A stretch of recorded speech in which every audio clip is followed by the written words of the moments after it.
Assalamualaikum warahmatullahi wabarakatuh. Perkenalkan, nama saya Fajar Eka Yuna, mahasiswa S1 Sistem Informasi dengan NIM 23010101018. Pada kesempatan kali ini, saya akan membuat sebuah video untuk tugas ujian akhir semester pada mata kuliah Estetika Humanisme dengan tema Personality Study. Sebelumnya saya ingin berterima kasih kepada dosen pengajar kita, yaitu Bu Rosana. So, langsung saja kita masuk ke materinya. Pertama, pengertian kepribadian. Kepribadian adalah karakteristik atau pola perilaku, pemikiran, dan perasaan yang khas dari individu. Kepribadian menentukan bagaimana seseorang berinteraksi dengan dunia dan merespon berbagai situasi. Kepribadian mencakup berbagai aspek seperti sikap, nilai, motif, dan disposisi individu. Kemudian jenis-jenis kepribadian dalam psikologi. Dalam psikologi, terdapat berbagai teori yang mengkategorikan jenis-jenis kepribadian. Setiap teori memberikan perspektif unik tentang bagaimana kepribadian dibentuk dan bagaimana individu berbeda satu sama lain.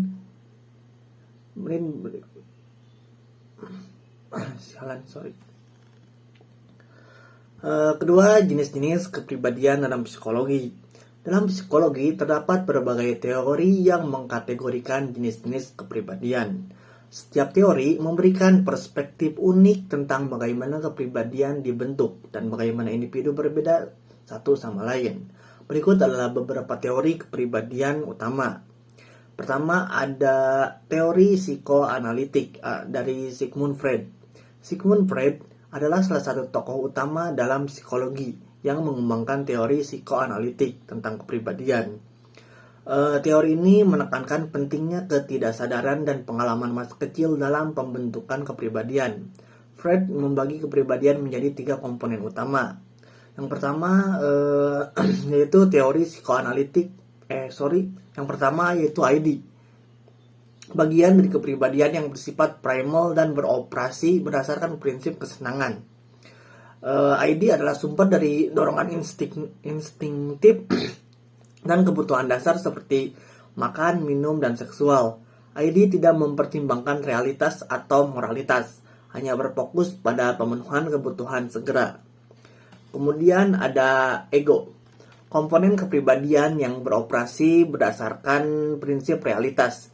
Ego bertindak sebagai mediator antara keinginan ID dan tuntutan realitas.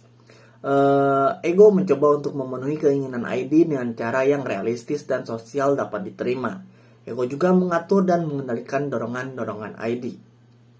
Kemudian ada superego, bagian dari kepribadian yang merepresentasikan nilai-nilai moral dan norma-norma sosial.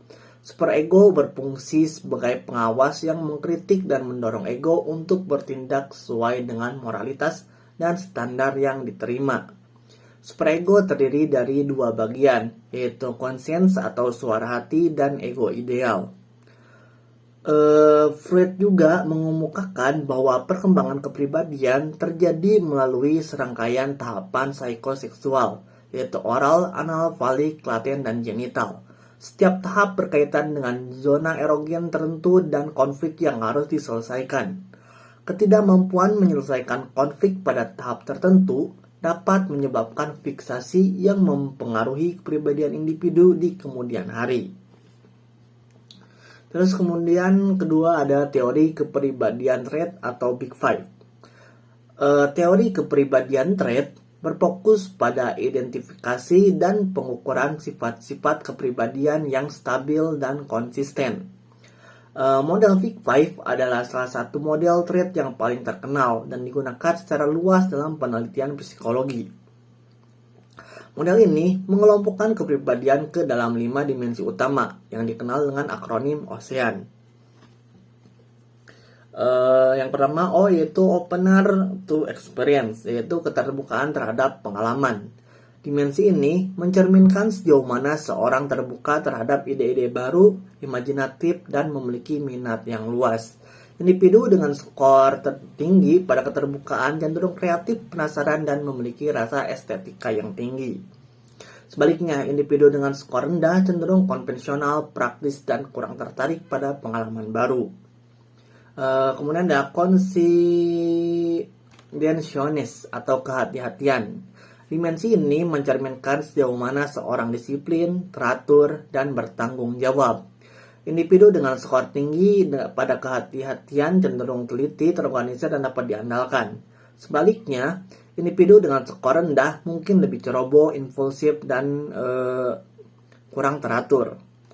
Kemudian ada extrapersonis atau extraversi. Dimensi ini mencerminkan sejauh mana seorang bersifat sosial, energik, dan tegas. Individu dengan skor tinggi pada ekstraversi cenderung ramah, suka bergaul, dan senang berada di sekitar orang lain. Sebaliknya, individu dengan skor rendah cenderung lebih pendiam, tenang, dan menikmati waktu sendirian. Kemudian ada agreeableness atau kesetujuan. Dimensi ini mencerminkan sejauh mana seseorang bersifat ramah, empatik, dan kooperatif. Individu dengan skor tinggi pada kesetujuan cenderung penyayang, baik hati, dan mudah berempati. Sebaliknya, individu dengan skor rendah mungkin lebih kompetitif, kritis, dan kurang berempati. Kemudian ada neuroticism atau neuroticisme. Dimensi ini mencerminkan sejauh mana seseorang mudah mengalami emosi negatif seperti kecemasan, depresi, dan ketidakstabilan emosi. Individu dengan skor tinggi pada neuroticisme cenderung lebih mudah merasa cemas, marah, dan tertekan. Sebaiknya individu dengan skor rendah cenderung lebih stabil secara emosional, tenang, dan lebih tahan terhadap stres. Ketiga, ada teori-teori kepribadian atau yang sering kita sebut sebagai MBTI. MBTI ini yaitu Myers-Briggs Type Indicator, yaitu salah satu alat penilaian kepribadian yang paling populer, yang dikembangkan oleh Karin Cook-Briggs dan Isabel Briggs Myers. MBTI didasarkan pada teori tipe psikologi Carl Jung dan mengategorikan kepribadian ke dalam 16 tipe berdasarkan kombinasi dari 4 dimensi utama. Pertama ada ekstraversi versus introversi. Preferensi ini mengabarkan bagaimana seorang memperoleh energi. Ekstrovert mendapatkan energi dari interaksi sosial dan aktivitas eksternal, sedangkan introvert mendapatkan energi dari refleksi internal dan aktivitas individu. Kemudian ada sensing versus intuition. Preferensi ini menggambarkan bagaimana seorang mengumpulkan informasi. Individu dengan preferensi sensing cenderung fokus pada fakta dan detail konkret. Sementara itu, individu dengan preferensi intuition cenderung melihat pola dan kemungkinan di masa depan. Thinking versus feeling. Preferensi ini menggambarkan bagaimana seorang membuat keputusan.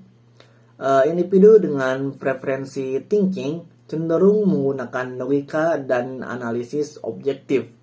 Sementara, individu dengan preferensi feeling cenderung membuat keputusan berdasarkan nilai-nilai pribadi dan perasaan. Kemudian ada judging versus perceiving. Preferensi ini menggambarkan bagaimana seorang menghadapi dunia luar. Individu dengan preferensi judging cenderung menyukai struktur dan keteraturan. Sementara individu dengan preferensi perceiving cenderung fleksibel dan terbuka terhadap perubahan. Setiap individu memiliki kombinasi unik dari keempat preferensi ini, yang menghasilkan 16 tipe kepribadian yang berbeda. Misal, ISTJ, INFP, INTP, dan lain-lain. Kemudian ketiga ada konsep dan ciri kepribadian atau personality. Konsep kepribadian adalah kombinasi dari pola pikir, perasaan, perilaku yang membuat seseorang unik. Konsep kepribadian mencakup dua komponen utama. Pertama, ada disposisi internal. Ini mencakup sikap, nilai, dan keyakinan yang dimiliki individu. Disposisi internal ini mempengaruhi bagaimana seseorang berpikir dan merasakan tentang diri mereka sendiri dan dunia di sekitarnya. Kemudian ada perilaku eksternal, ini mencakup cara seseorang bertindak dan merespon situasi. Perilaku ini dapat diamati dan seringkali digunakan untuk menilai kepribadian seseorang. Kemudian ciri kepribadian. Ciri kepribadian adalah sifat yang membuat kepribadian seseorang berbeda dari orang lain. Berikut adalah beberapa ciri utama kepribadian. Pertama, ada konsistensi. Kepribadian seseorang cenderung stabil dalam berbagai situasi dan waktu. Misalnya, seorang yang cenderung ramah akan tetap ramah dalam berbagai konteks. Kemudian unik. Setiap individu memiliki kombinasi sifat-sifat yang berbeda, membuat kepribadian mereka unik. Dua orang mungkin berbagi beberapa sifat, tetapi kombinasi dan intensitas sifat tersebut membuat mereka berbeda. Kemudian ada dinamis. Kepribadian tidak sepenuhnya statis. Seseorang dapat mengembangkan dan mengubah aspek-aspek tertentu dari kepribadiannya melalui pengalaman hidup, pembelajaran, dan refleksi diri. Contoh sifat kepribadian. Beberapa sifat kepribadian yang umum dikenali dalam psikologi termasuk pertama ada ekstraversi, yaitu tingkat keterbukaan dan kenyamanan dalam berinteraksi dengan orang lain. Kemudian ada neurotisisme, yaitu tingkat kecenderungan untuk mengalami emosi negatif seperti kecemasan dan depresi. Ketiga yaitu keterbukaan terhadap pengalaman. Kesediaan untuk mencoba hal-hal baru dan terbuka terhadap ide-ide baru. Keempat yaitu kesetujuan. Kecenderungan untuk bersikap ramah, kooperatif, dan penuh empati. Kemudian yaitu ada kehati-hatian, kecenderungan untuk bersikap teliti, terorganisir, dan bertanggung jawab. Keempat yaitu proses pembentukan kepribadian. Pembentukan kepribadian dipengaruhi oleh beberapa faktor. Pertama yaitu ada genetik. Pengaruh hereditas dan gen terhadap sifat dan temperamen. Kedua ada lingkungan, yaitu pengaruh keluarga, budaya, pendidikan, dan lingkungan sosial. Kemudian ada pengalaman pribadi, yaitu peristiwa dan pengalaman hidup yang membentuk karakter individu. Keempat ada interaksi sosial, yaitu hubungan dengan orang lain dan bagaimana individu berinteraksi dengan norma sosial. Kelima, kajian Personality Plus. Personality Plus adalah sebuah buku yang ditulis oleh Florence Littler yang mengklasifikasikan kepribadian manusia menjadi 4 tipe utama. Pertama yaitu sanguin atau bersemangat, ramah, dan suka bersosialisasi. Kemudian ada kolerik, yaitu berkemauan kuat, tegas, dan pemimpin alami, yaitu melankolik, analitis, serius, dan perfeksionis. Kemudian ada phlegmatik, yaitu tenang, damai, dan mudah bergaul. Mengembangkan konsep personality secara individu, mengembangkan kepribadian melibatkan pertama kesadaran diri, memahami kekuatan dan kelemahan pribadi, kemudian pengembangan diri menjadi peluang untuk belajar dan tumbuh. Kemudian ada refleksi, merenungkan pengalaman dan berinteraksi untuk memperbaiki diri. Kemudian ada adaptasi, menyesuaikan diri dengan situasi dan lingkungan yang berbeda.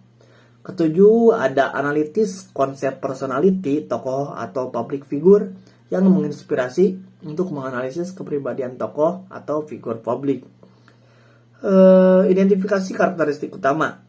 Tentukan sifat dan perilaku yang mendefinisikan mereka. Pengaruh lingkungan, yaitu pertimbangan faktor-faktor yang mempengaruhi perkembangan kepribadian mereka. Kemudian yaitu kisah inspiratif. Analisis momen atau peristiwa penting dalam hidup mereka yang menunjukkan kepribadian mereka. Contoh tokohnya yaitu Mahatma Gandhi, kepemimpinan tanpa kekerasan, ketabahan, dan pengabdian kepada kedamaian.